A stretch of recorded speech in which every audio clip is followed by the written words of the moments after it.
Let's face it, having a position of leadership isn't all it's cracked up to be. Because on most days, you don't feel like a boss, you feel like a babysitter.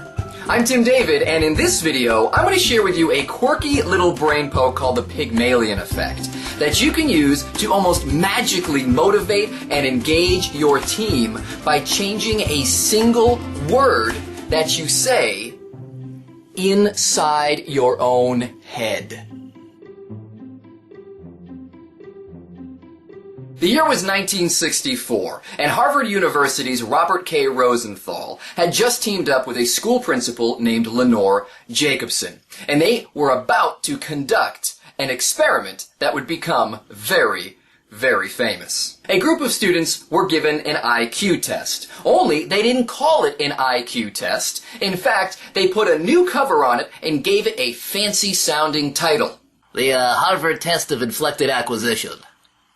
After the students took the test, the researchers told the teachers a series of lies. They said, this group over here, they did really well on this fancy test, which means that they are probably going to improve their performance over the coming year.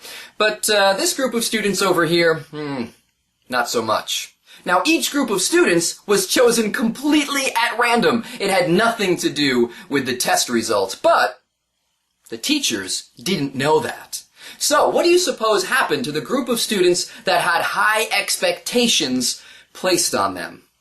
Believe it or not, their performance improved. Their behavior problems went down, and at the end of the year, check this out, they found that their IQs had also increased.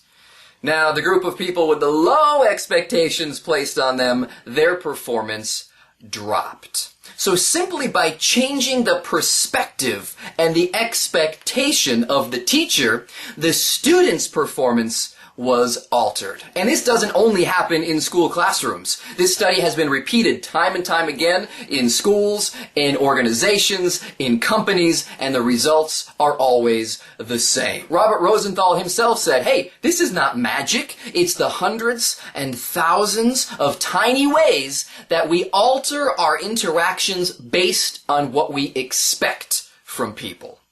So if we think of ourselves as babysitters, ultimately we'll think of our teams as babies, we'll treat them like babies, and they will respond like babies. So we need to upgrade our leadership style. Maybe you think of yourself as a boss. This is better because at least we're dealing with adults, but who wants to be a boss? Seriously, who wants to work for a boss? The boss is the most hated figure in America, so we're going to have to upgrade our leadership style. Maybe you think of yourself as a supervisor. This one's got to be good, man. It's right on your business card. Heck, it's even got the word super right in there. But the truth of the matter is, supervisor implies someone who stands and watches, maybe gives direction. And this is not a leadership style that people will respect, and this is not a leadership style that is going to work to take advantage of the Pygmalion Effect. We need to upgrade our leadership style thinking. Maybe you think of yourself as a manager.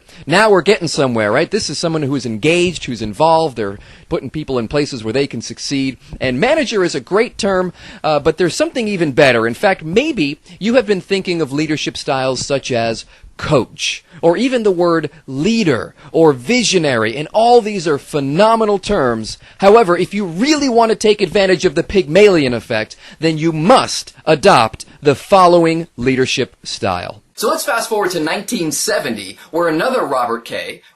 Greenleaf, is about to coin a phrase that is going to flip the business world on its head. And that phrase is servant leader. And doesn't that take your company's org chart, you know, the one with the CEO at the top, then the VPs, then middle management, all the way down to the worker bees? Doesn't it take that and make it look more like this? I mean, think about it. Your team doesn't work for you.